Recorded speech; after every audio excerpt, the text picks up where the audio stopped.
What's up, YouTube? It's your boy, Uncle Fred, back in the house again. Just going to give you a little NFL wild card weekend results video. Go ahead, hit that like, comment, and subscribe. Get in this Uncle Fred experience. Get in this wild card weekend pick'ems. I guarantee you won't be disappointed. It was a kind of a bittersweet weekend for me, because I roll with the Cowboys, and we took one on the chin. But I mean, it was some good weekend football aside from that.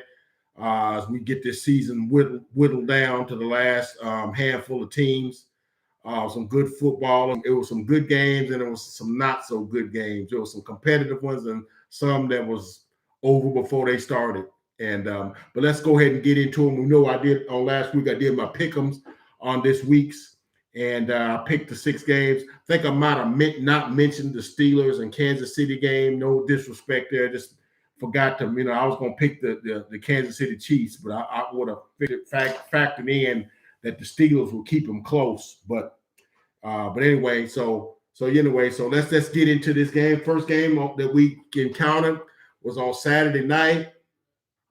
Saturday afternoon. We're gonna say it was like 6 o'clock our time, and it was the Raiders at the Cincinnati Bengals. Now, thought it was gonna get off to a bad start because I picked the Raiders, but I thought the Bengals. I thought maybe first time in the playoffs, new young team, and I felt like the Raiders is a little more veteran of the teams, and quarterback that's been to the playoffs before, and they've overcome a lot. They got a little toughness to them, and I went with the Raiders, but I felt like the Bengals probably have more talent. But I went with the Raiders. Let's just get into it. First game, Raiders and Bengals. Raiders jump on them out the gate. 3-0, drove down the field. Nice runs by Jacobs. Nice passes to Jay Jones and Darren Waller. But the drive stalls like the 30-yard line, and they ended up settling for Daniel Carson 47-yard field goal, capping off a 10-play, 51-yard drive. That's 3-0. But the Bengals don't settle for no stinking field goal. They get the ball, and they drive 75 yards, 10 plays, 7-yard pass. Ujoma, that tight end, the talented tight end out of Auburn, is extra points good. It's 7-3 Bengals. Then after a fumble by, I want to say it was Derek Carr when he was getting tackled, got fumbled, and they picked it up. And so the Bengals couldn't move it, but they kick a field goal, drive 7 yards, 4 plays, kick a 31-yard field goal by Daniel Carson. And just like that, it's 10-3. And then the Raiders can't get anything going. Bengals get the ball back, and they drive 33 yards, 8 plays.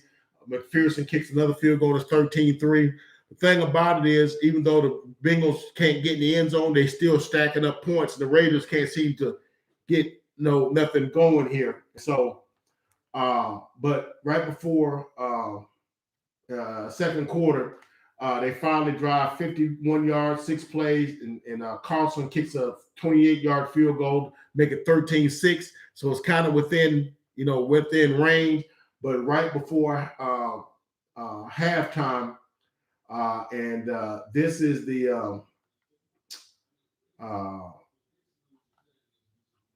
this is midway through the second quarter. I mean, not before halftime. This is the kind of controversial touchdown. Bengals that drove down to the 10-yard line, and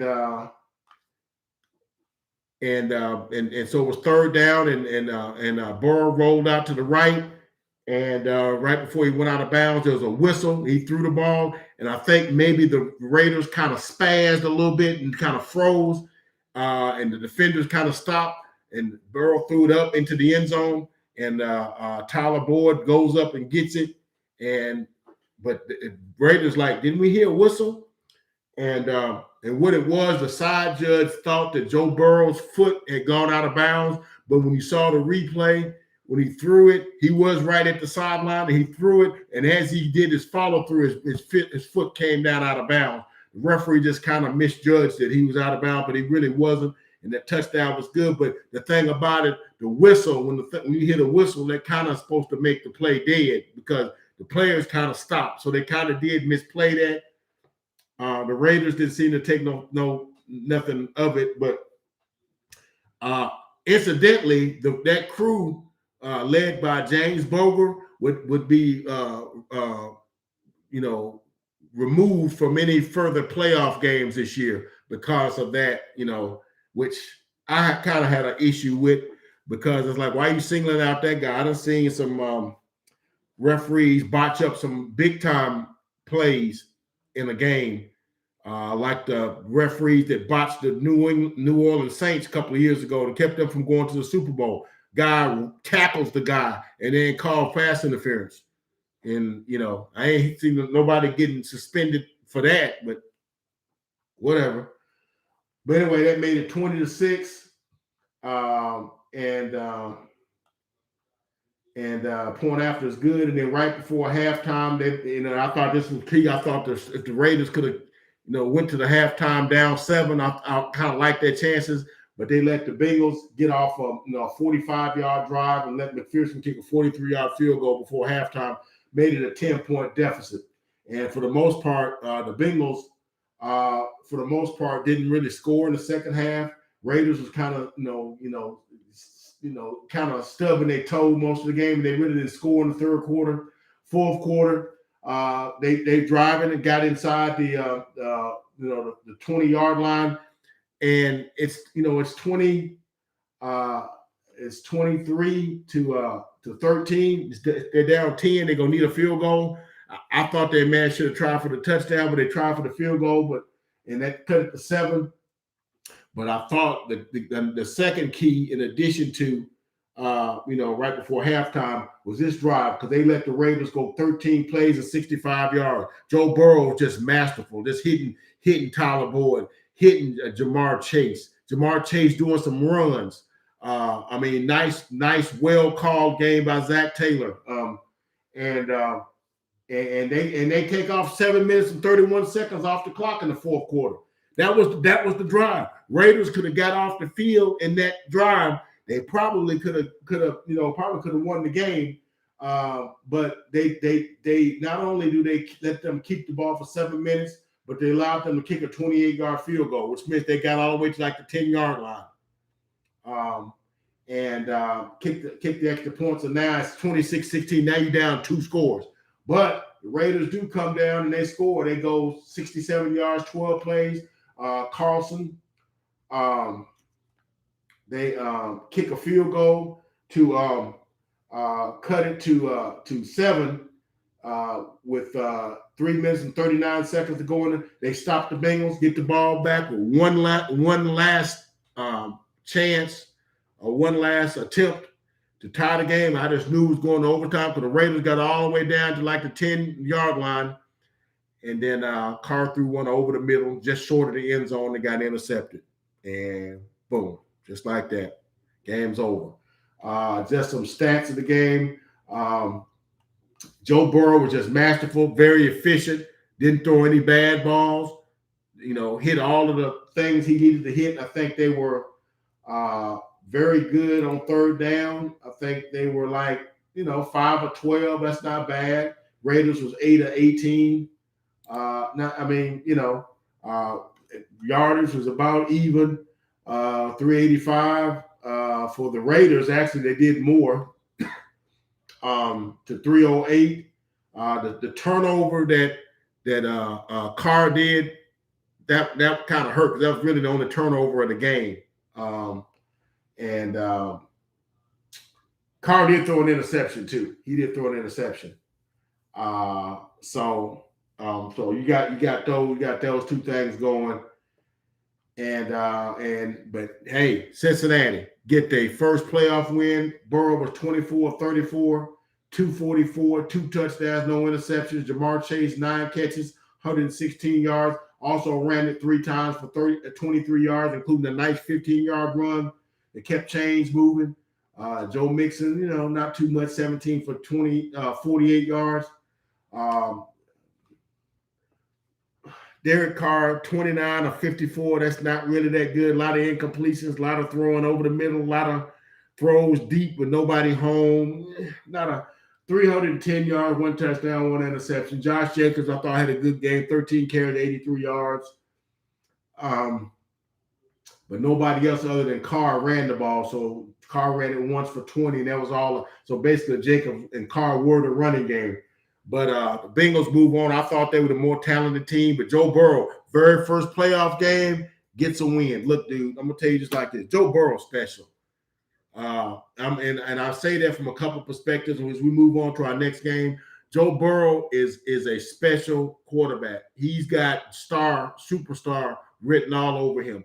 And the Cincinnati Bengals, and I'm gonna tell you, Cincinnati is one of the butts of many jokes in the NFL as one of the most moribund, misappropriated, cheap, frugal run franchises in the NFL. The Browns don't spend any money. They don't get any free agents. They got low second, third rate facilities. The accommodations are the same. The stadium is the same as it was in the 80s. Haven't made any changes. Only team in the NFL without an outdoor practice facility. You think of how cold it gets in Cincinnati. One matter of fact, the coldest game of record in the NFL came back in the 1982 AFC Championship game between them and the Chargers. I mentioned that before in one of my other videos. It was like 30-something below zero wind chill. No indoor practice facility. Now, nobody had them then, but now everybody's got them. But they're not spending the money for them. And for that team, for that guy to go there, that's only 100 miles from his home in Athens, Ohio.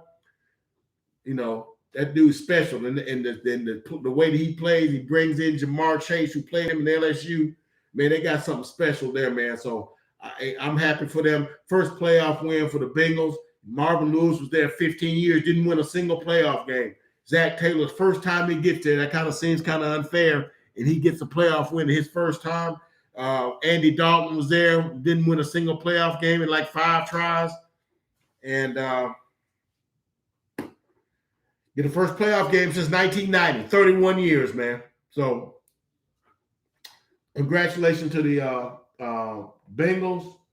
Kind of sad for the Raiders because they went through HE hockey sticks this year with Gruden, with Henry Ruggs, with Averett, with all that going on. And, this had a lot going on this year and to overcome and to work and trying to get the interim coach and stuff. So I don't know. They end the season 10-8 and Bengals move on. So, all right, next game, and I'm not going to spend a lot of time on this one, but the next game that was played was the New England Patriots at the Buffalo Bills.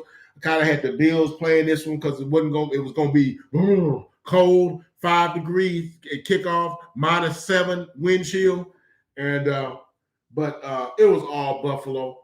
Buffalo scored on their first 7 times they had the football. I'm going to tell you what they did.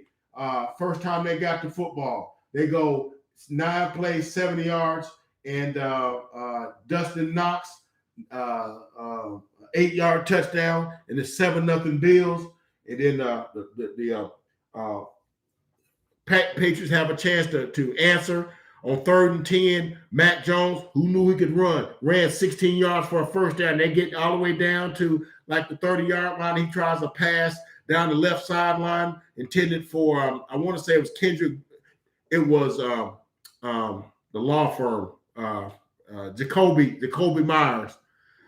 But Micah Hyde came out of nowhere and picked it off, and then they promptly go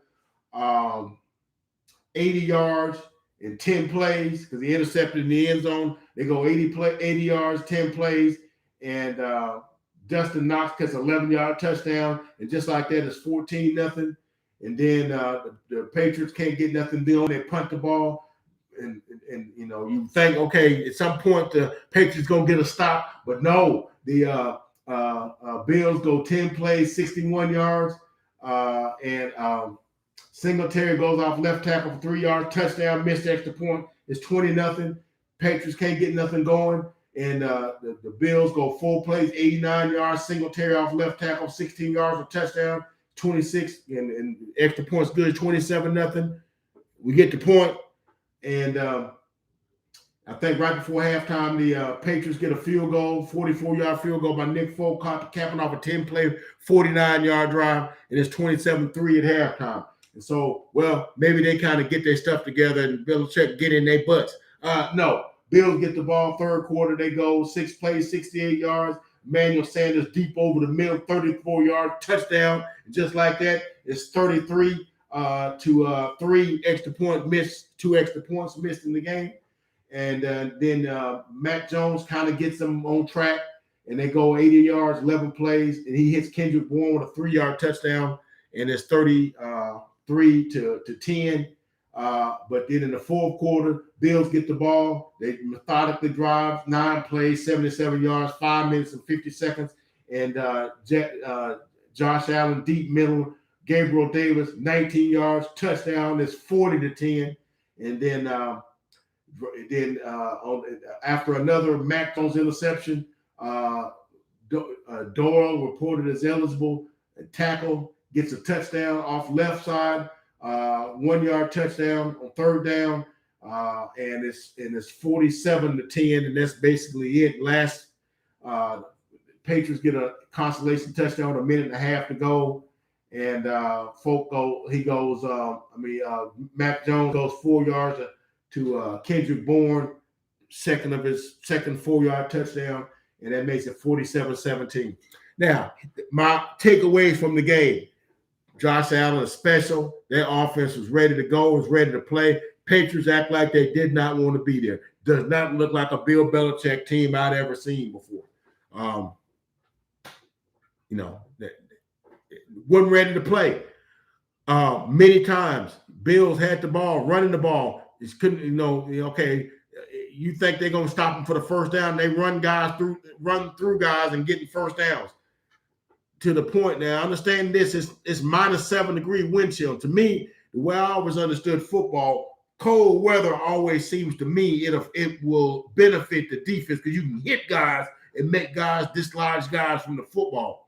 And when you tackle guys, it don't feel good to be tackled when it's like -7 degrees. Okay, it just don't. So the advantage should go to the defense. But do you know that the Bills never punted in the game? They scored a touchdown on their first 7 drives of the game, okay?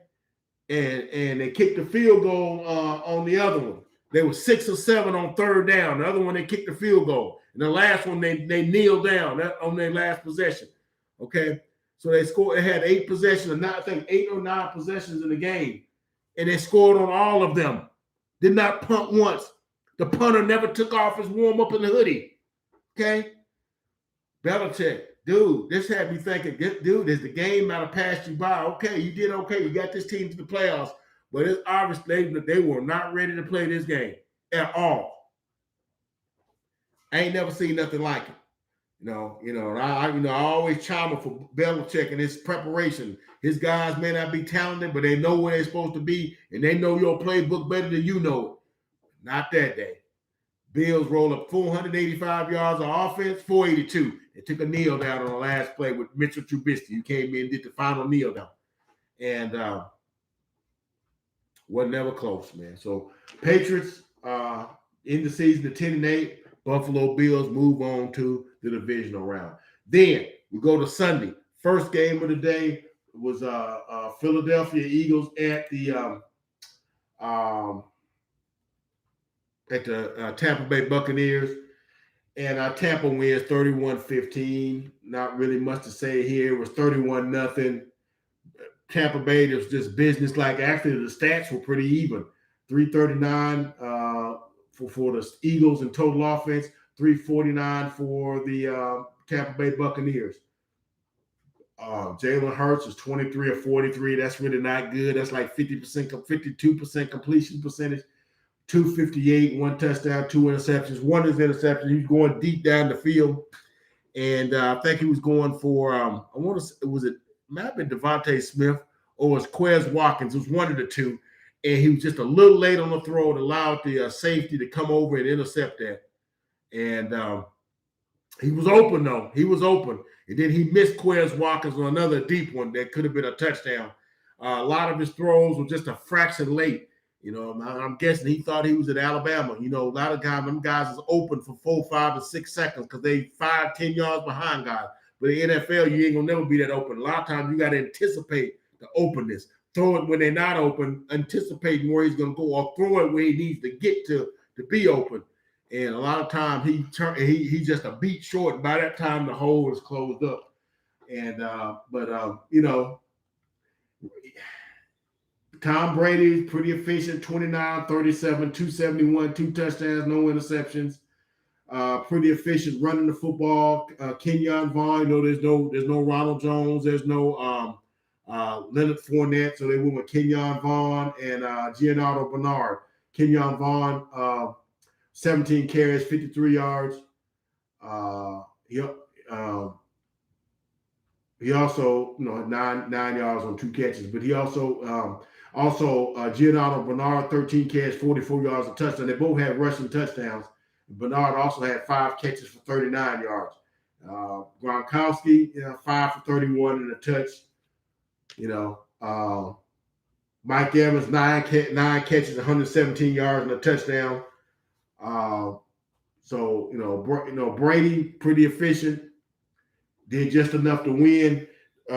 Eagles got 2 late touchdowns to kind of make the score look a little cosmetically better, but they were never really in this game. Really, the Buccaneers just brought their lunch pail and hard hat or laptop and briefcase, business-like game. Philadelphia's overmapped. But look, I'm going to say this. Congrats to the Philadelphia Eagles for getting to the playoffs and making the playoffs. Man, I know they finished at 9-9, but nobody figured Nick Sirianni could get this team to the playoffs, especially how they looked early in the season. I think they were the number 1 rushing team in the NFL by the time the season ended, and they did well rushing the football. Jalen Hurts came a long way, but in this game they got behind early. That made the running game of null effect, and they were not able to do really anything with Tampa Bay. So Tampa Bay moves on to the division round, but no shame to be the Eagles. Nobody thought you'd even be here and get to the playoffs. Let alone think you could win it. But the Tampa Bay Buccaneers move on. Then to the game that that's kind of get my gears all grinded up.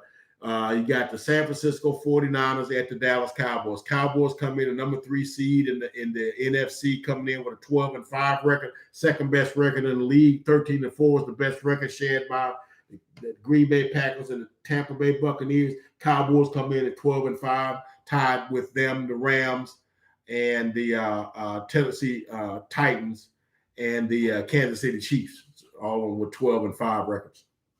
So shared it with 3 other teams, but it's still second best record in the league. Went 6-0 in their division and was a 3-point favorite to win this game. But I said that I didn't like this matchup for my Cowboys, and it proved to be right because they took the ball, drove it right down their throat on the first drive, 7 plays, 75 yards, ran it right. Didn't even get the third down on none of the drive, ran it down their throat. And the Cowboys got the ball, 3 plays, punt, including a sack and a tackle for a loss. They got the ball. They drove like 50 yards on the next drive, field goals, 10-0. Cowboys, 3 plays, punt, come back, 50 yards, field goal, 13-0 before the Cowboys even get it out of park. And then they get a touchdown early in the second quarter, make it 13-7. Then couldn't really do anything. And they let the Eagles the 49ers get a field goal before halftime, make it 16-7. Robbie Gould was kicking some 50 and 55-yard field goals. So they was getting a couple of times. I thought the Cowboys could have stopped them from getting in the field goal range, like it was 3rd and 10 at midfield, or like the 46-yard line. If they could just stop them, from getting inside the 40, they probably would have just punted. But they, let them drag them 2-3 yards and get it, to the 36, 37-yard line, making Robbie Gould kick a 50-something yard field goal, which was in his range. But I think anything beyond 52, 53 yards, they weren't going to try it. So Cowboys were outdone. And, and then they had 14 penalties. 87 yards and two, including 3 crucial ones when the Cowboys had closed it to 6 late in the game due to a Jimmy G interception.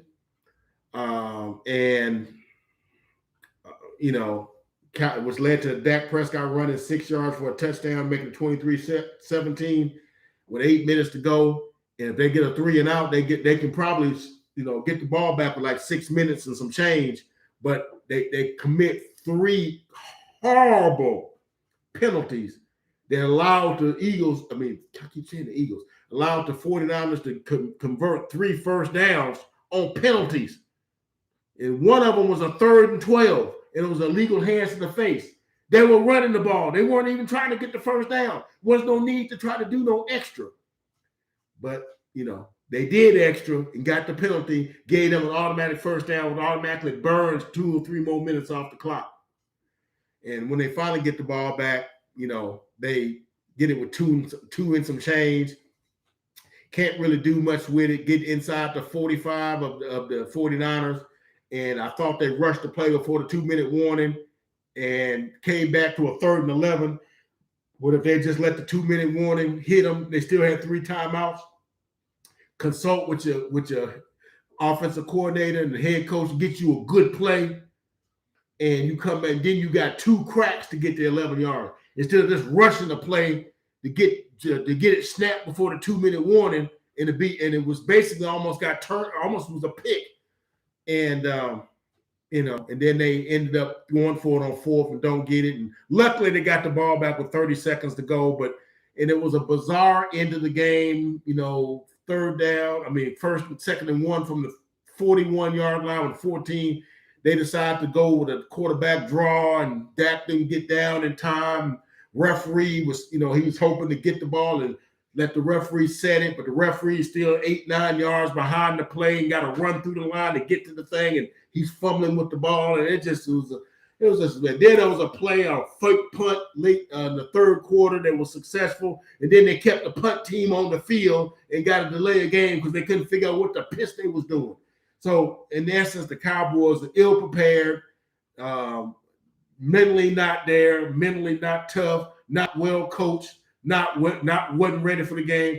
49ers was ready. Cowboys 1 and done again, and I'm ticked off and pissed off to the highest degree because my Cowboys are 1 and done again, even after a 12-5 record, and they 1 and done. The only home team in the wild card round they're going home. Goes to the man up top. Keep saying that. Players come and go, coaches come and go, but the guy that's sitting up in the box is controlling everything. It's always the same ingredients on all our playoff departures. But the Cowboys are done. 49ers move on. So now the night game on Sunday night was the Steelers at the Kansas City Chiefs.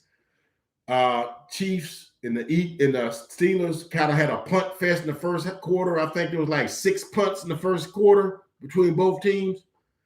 And finally, Patrick Mahomes gets strip sacked, and TJ runs it for a touchdown. I'm like, the Steelers got a chance. And I think all that did just woke Kansas City up because they end up scoring on their next 3 or 4 drive. Next thing I know, it's 28-7. Then it's like 35-7. And then,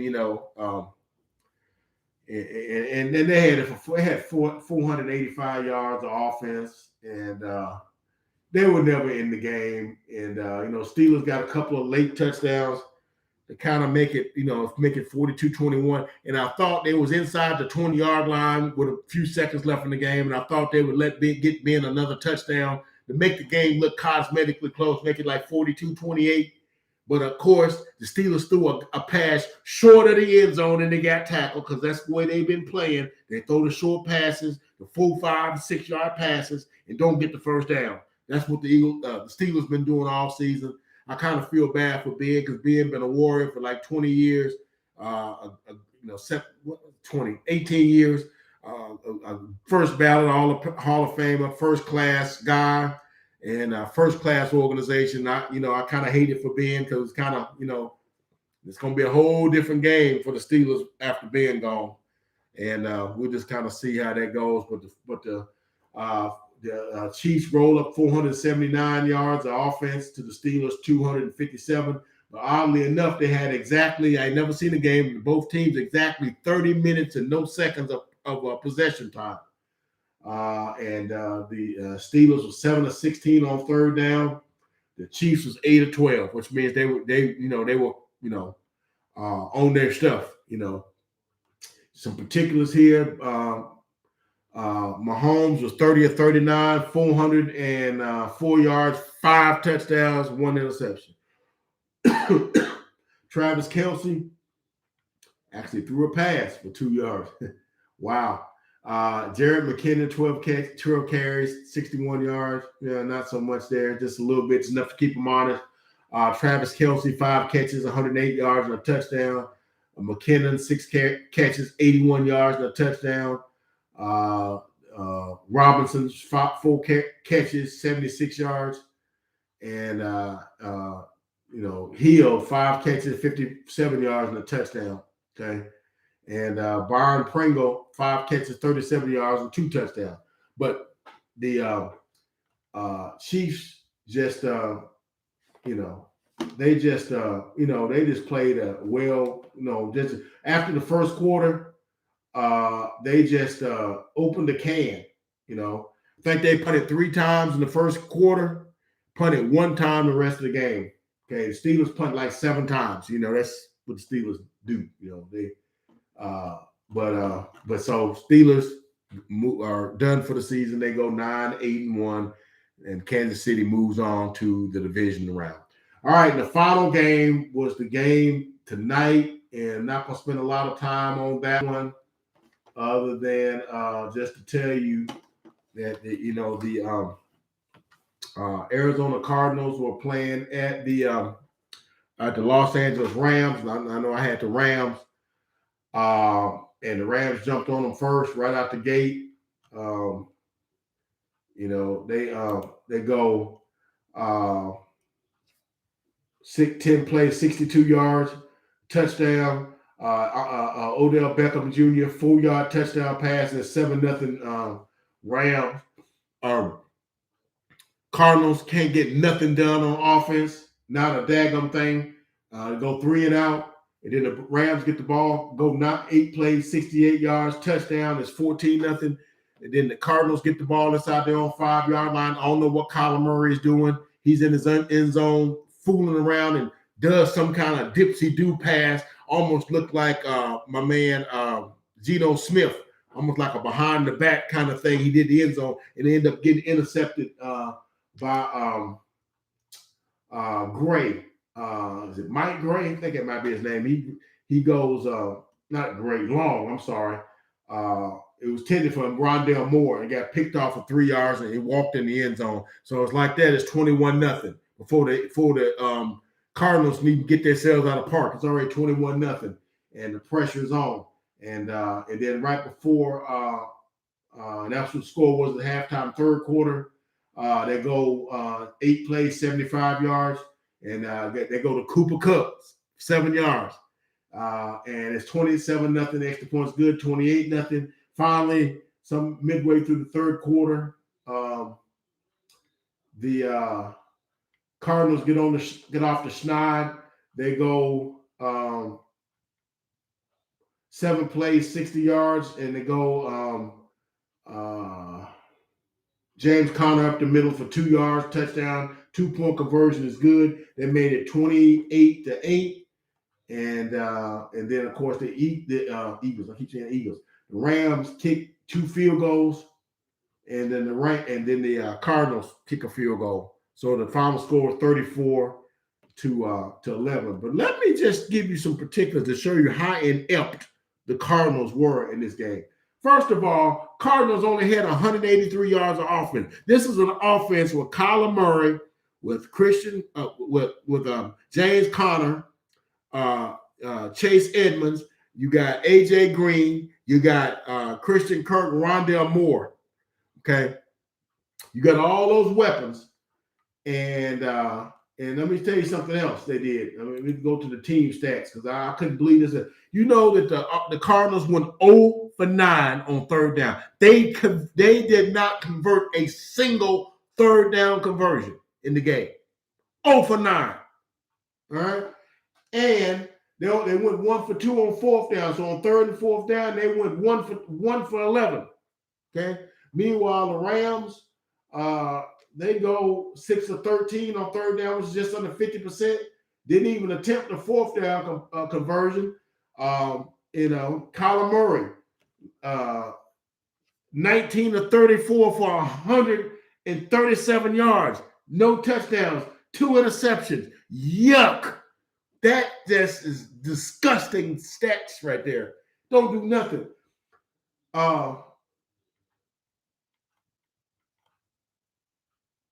Matthew Stafford, 13 of 17. Can't get much better than that. That's about 85 yards, 80% completions on that. 202 yards, 2 touchdowns, no interceptions. Efficient. Odell Beckham threw a nice 40-yard pass, man, on one of the touchdown drives. Okay. So he had a 40-yard touchdown, wasn't a touchdown, but it was a big play and showing his skill set. And then Sony Michel, workman-like, 13 carries, 58 yards. Cam Akers, dude, training camp had an Achilles and he's back to play in January. Are you kidding me? An Achilles. They need to keep guys out a year and a half. Cam Akers, 17 carries, 55 yards. Very good, efficient running. Rams ran for 140 yards. That formula, if they implement that formula, Rams going to be tough to beat, man. I'm just going to tell you that.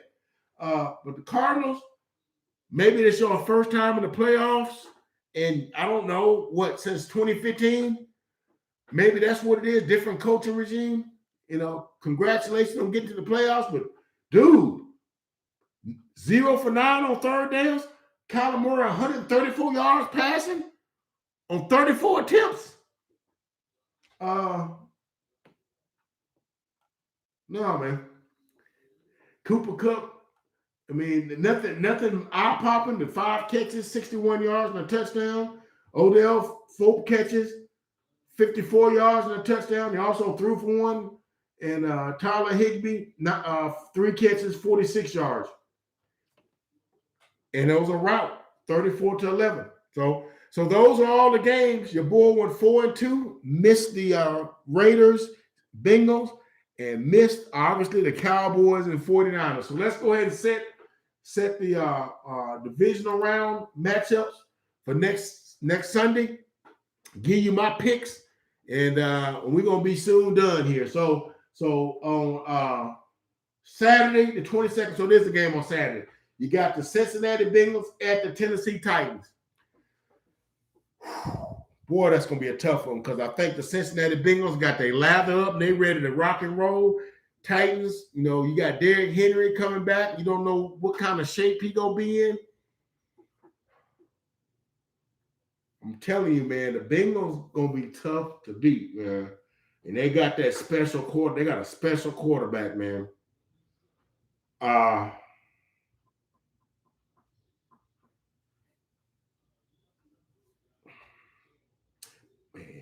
I really want to pick the Titans. I'm going to go with Cincinnati in the upset, man. I'm going to go with Cincinnati in the upset, man, because I think the Titans may be trying to put too much together, put too many uncertainties together. The Bengals already, what they think is already working is working. And I hate to see the Titans go one and done. I'm hoping I'm wrong on this one because I kind of pulled for the Titans because it's the close geographically to me. It's 100 miles up the road from me. So, I kind of pull for them. And, that's really the team I guess I pull for out of the 8 teams remaining. Cowboys is out. So I guess I pull for the Titans. But my football intellect tells me they got too many loose parts to try to put together. So I'm gonna go with the Bengals in an upset. Okay. So the late game on Saturday, you got the San Francisco 49ers at the Green Bay Packers.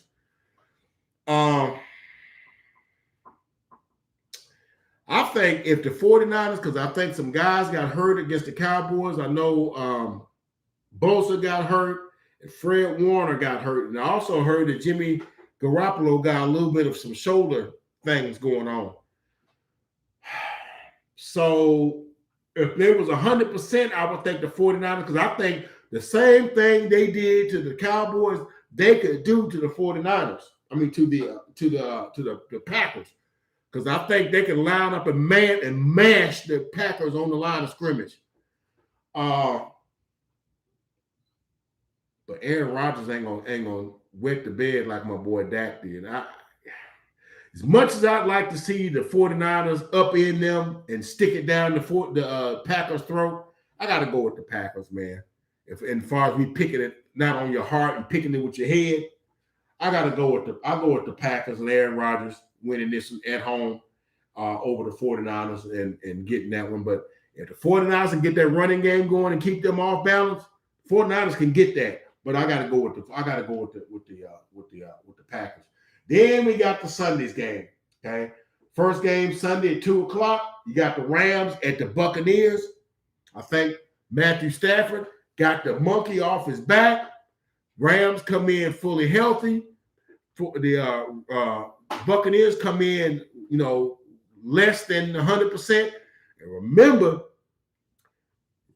Rams beat them when they had everybody. There was AB, there was Mike Evans, there was Leonard Fournette, and Ronald Jones, and AB, and maybe did I say AB first already? Maybe I did. Chris Godwin, with everybody. Okay. Tom Brady threw for like 432 yards. But the Rams just, that nice balanced game, and Stafford was special and whatnot. And I got the Rams going into Tampa Bay and getting them again. I got the Rams winning in a tight, tough-fought game, and I just think the Rams have more offense than them. They beat them when they didn't have anybody, when they had everybody. So now you take away Godwin and AB. Basically, you just got Mike Evans and some stuff, and I think Ramsey and they defensive backfield can neutralize them guys. And I don't think the Buccaneers gonna run on them. And Tristan Wirfs is hurt. So I got the Rams upsetting them. So I got the Rams winning their first game. And then the nightcap, you got the Bills and the Chiefs. I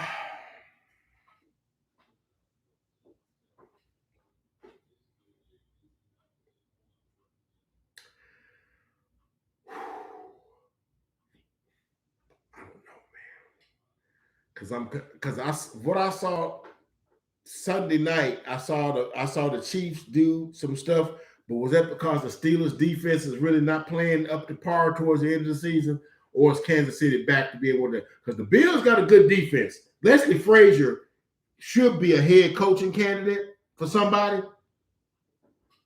Got that defense playing well, Epinasia, I keep calling Epinasia, you got Justin Poyer and Micah Hyde and all those guys back there playing the safeties. Bills are playing some good defense, man. Playing in Arrowhead though. I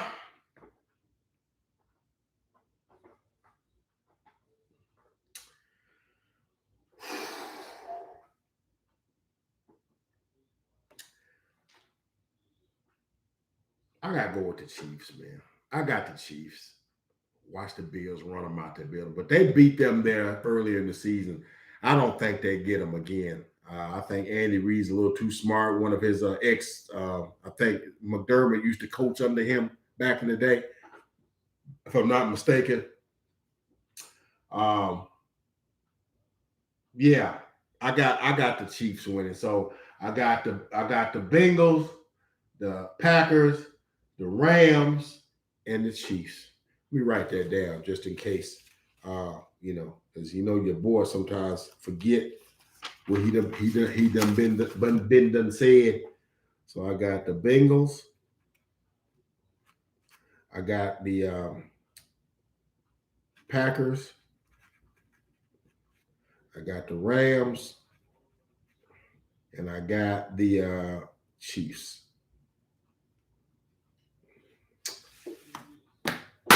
All right, man. The only thing it is let you know that the season winding down. We're down to the last 8 teams, 4 in each conference. So after next week's gonna be the final 4 in the championship round. 2 against 2, and then you got the Super Bowl. And it's gonna be all over, man. Football season done come in. It's done excited us. It done titillated us. Gave us some great moments, some great things we've never seen before. And it's just like that. It's all gone. And you waiting around looking for next year to come around and do the same thing for you the next year.